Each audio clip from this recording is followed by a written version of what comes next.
ঢাকা থেকে মারুফ আহমদ জানতে চেয়েছে, কোনো ব্যক্তি যদি 5 ওয়াক্ত ফরজ সালাতের ক্ষেত্রে 4 ওয়াক্ত ফরজ সালাত যদি আদায় করে, তাহলে তার কি 4 ওয়াক্ত ফরজ সালাতের সওয়াব হবে কিনা। অর্থাৎ আমি বিষয়টা আরেকটু বুঝিয়ে বলার চেষ্টা করছি। অর্থাৎ ফরজ সালাত হচ্ছে 5 ওয়াক্ত।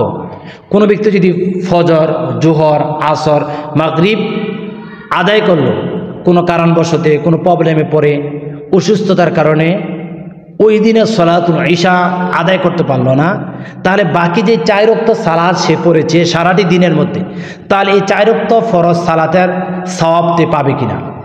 আমাদের সমাজের মধ্যে অনেক মানুষ রয়েছে, অনেকেই বলতে চায় বা অনেকেই বলে, তুমি জোহর পড়েছো, আসর পড়েছো, মাগরিব পড়েছো, ফজর পড়েছো, ইশা পড়ো নাই অথবা মাগরিব পড়ো নাই, 2 ওয়াক্ত অথবা 1 ওয়াক্ত সালাত তুমি কাজা করেছো অথবা বাতিল করে দিও অথবা তুমি পড়ো নাই, গোটা পূর্বের 3 ওয়াক্ত সালাত তোমার কবুল হবে না। এটি খুবই একটি গুরুত্বপূর্ণ বিষয় জানার।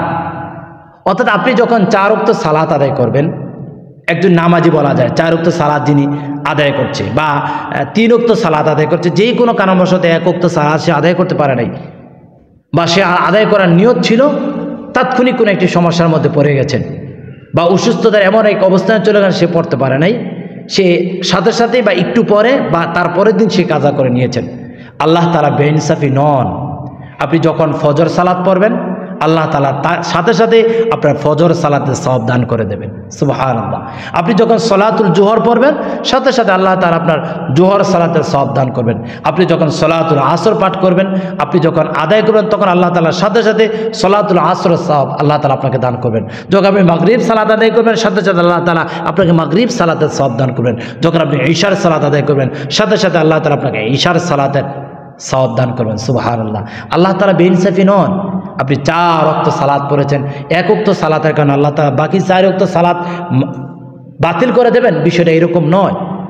আল্লাহ তাআলা আপনাকে অবশ্যই সওয়াব দেবেন, কিন্তু প্রতিটি মুমিনের জন্য, প্রতিটি মুমিনাতের জন্য আবশ্যক হবে, অত্যাবশ্যক হবে, আবশ্যকই হবে, সে সব সময় 5 ওয়াক্ত সালাতই পড়বে। যত সমস্যাই সে থাকুক না কেন, সে 5 ওয়াক্ত সালাতেই তার পড়তে হবে।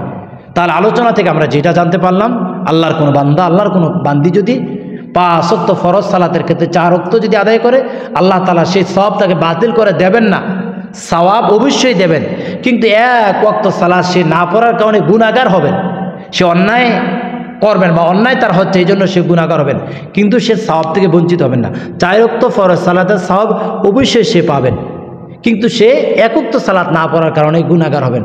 তাহলে আমরা মনকে দুর্বলতা না করি, আমরা চেষ্টা করব সব সময় 5 ওয়াক্ত সালাত যেন পড়তে পারি, যাতে করে আল্লাহ তাআলার প্রিয় হতে পারি। 5 ওয়াক্ত সালাত পড়লে কী লাভ হবে?